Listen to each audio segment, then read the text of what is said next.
Hi everyone, BERET here. I hope you're all staying safe and well, and welcome to my film and TV channel. Today we have a movie review, and it's a Hulu original this, so I'm going to look at a comedy horror film written, directed and produced by Justin Simien. Please, if you're new to the channel, please push that subscribe button, push the bell notification so you know when these vlogs are coming out.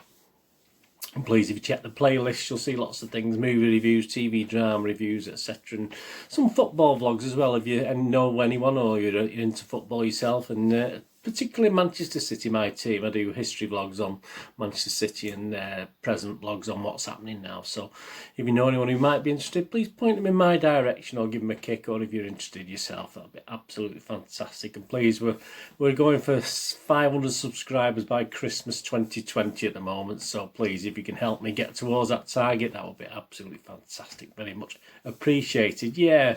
So what is it? What's the title? Well, you've seen the thumbnail. You know what it is. It's called Bad Hair. Now, don't start laughing. I mean, that's, you know, no need to... I know it's a long time since I've had a bad hair day, that's for sure. But there we go. Bad Hair. 102 minutes. As I said, it's a comedy horror. It's a very clever guy. It's Justin Simien, obviously writing, directing and producing. Obviously saves on wages though, doesn't it, to be honest with you. This stars a multitude of cast here. You've got Elle Lorraine, Jay Farrell, Lena Waithe, Kelly Rowland, Laverne Cox, Shanti Adams, James Van Der Beek, Usher Raymond IV, Blair Underwood and Vanessa Williams. So some great plays, some great stuff there, some great actors.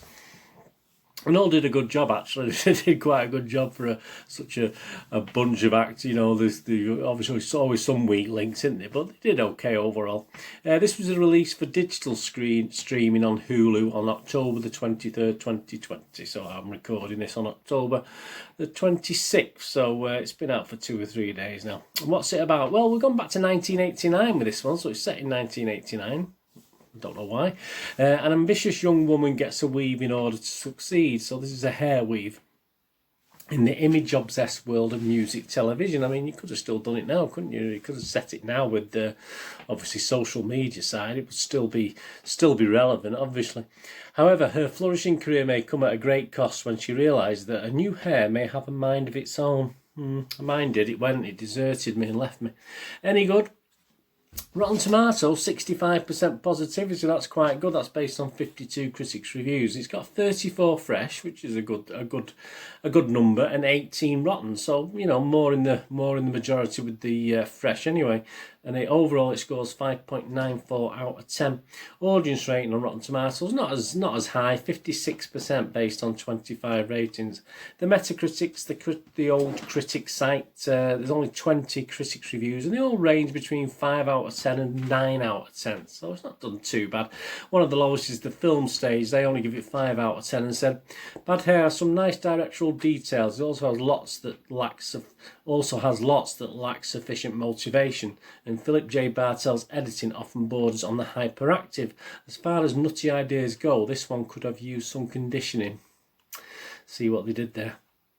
Slash Films Ben Pearson gave it 9 out of 10. He was quite impressed. Perhaps he's got a good head of hair, I'm not too sure. Part Brian De Palma flick, part Invasion of the Body Snatchers, part Dracula and part Stepford Wives. Bad Hair filters its influences through Simien's hyper-specific passions and unique sensibilities to become a singular horror comedy from a singular filmmaker. There you go. High praise indeed. Internet Movie Database is where we always go, isn't it? As I'm recording this, almost 700 reviews have been left for this, 691 reviews and scores. Obviously not so many reviews, about 20 odd reviews I think, and it's getting 5.4 out of 10, so a little bit below the 6 we need, don't it, to be sort of watchable. Some of the positives, some of the pros: I laughed, I was shocked, I was shaking my head, I was confused on many occasions. Yep, so was I.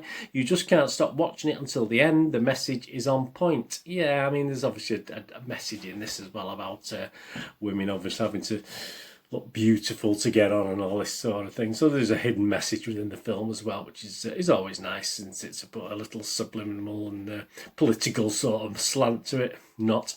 I was going to skip this movie until I seen the videos from the new Jack Swing inspired soundtrack.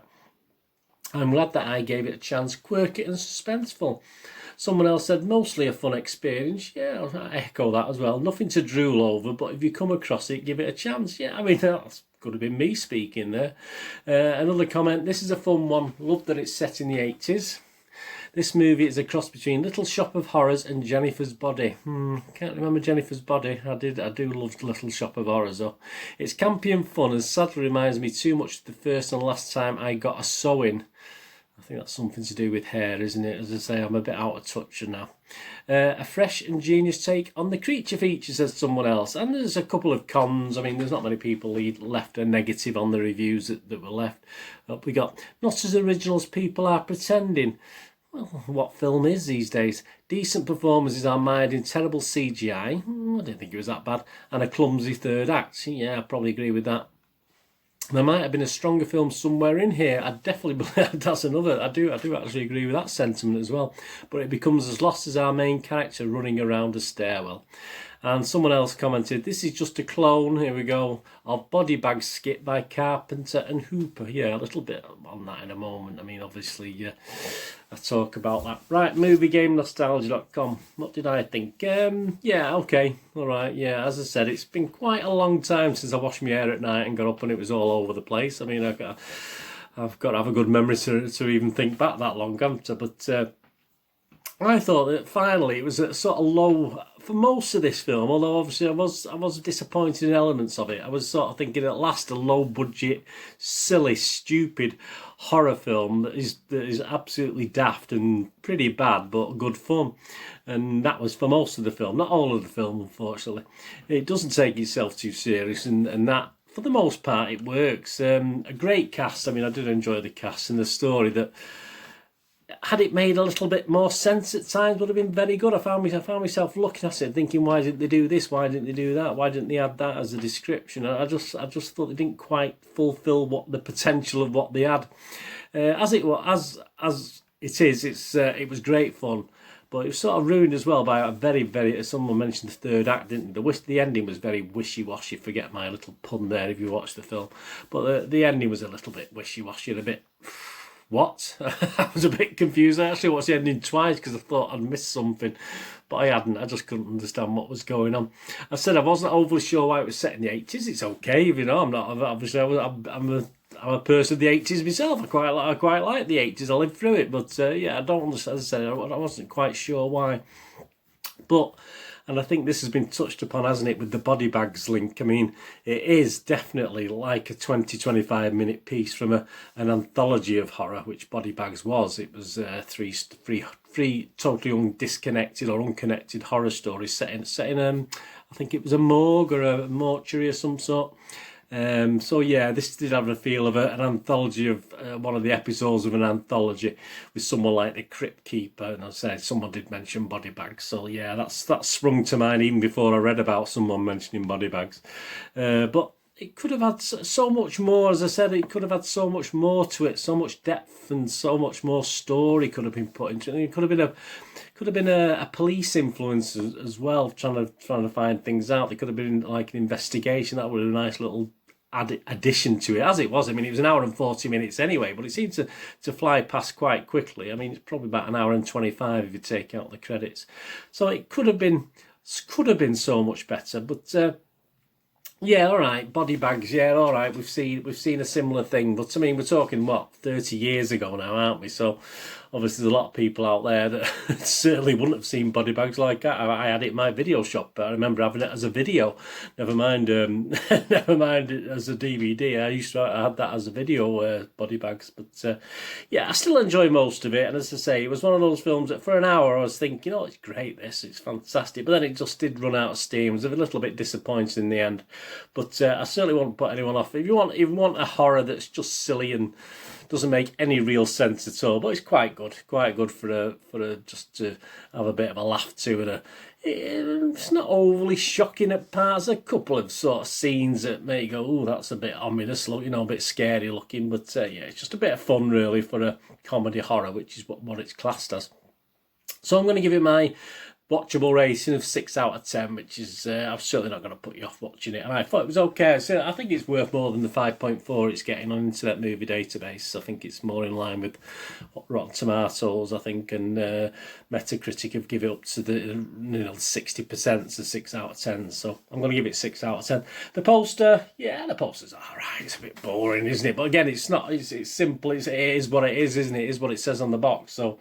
I certainly wouldn't be averse to having that on the wall in the background there with the other posters. And as I say, it's got an 80s feel to it. So it's got that 80s. Yeah, the film had a bit of a, because it was set in the 80s, it did have that sort of 80s horror vibe as well, which we don't really see much of these days. It's, they're either really bad, but sometimes they don't quite hit that 80s sort of horror film that was that bad, the good sometimes. So, yeah, I can perhaps, just thinking on now, I can perhaps think about why it was set in the 80s, because it wanted to give you that sort of feel, I think, to the horror, which is fair enough. Now I've thought on that, it probably stands up. But the poster, yeah, I'll give the poster 6 out of 10. I'm not going to give it a victory. I'm going to make it a draw today. The film 6 out of 10, the poster 6 out of 10. Anyway, if you get to watch this, let me know what you think. And as I say, it's such a shame. It could have been so much better than it was, but it was okay. I did quite enjoy it for this, especially with Halloween fast approaching. It's nice to see a bit of a horror that's a bit silly. It's nice to see that.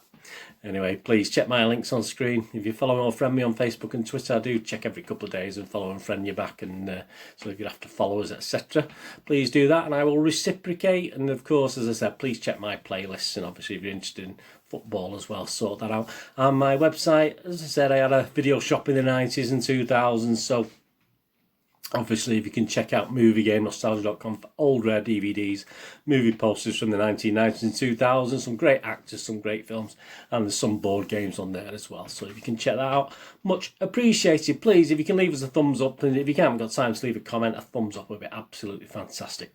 Anyway, whatever you're going to do the rest of the day, have a great one. Look after yourselves, look after your friends, look after your families. More importantly, let's all look after each other. Until we meet again, please stay safe, everybody. BERET saying goodbye for now.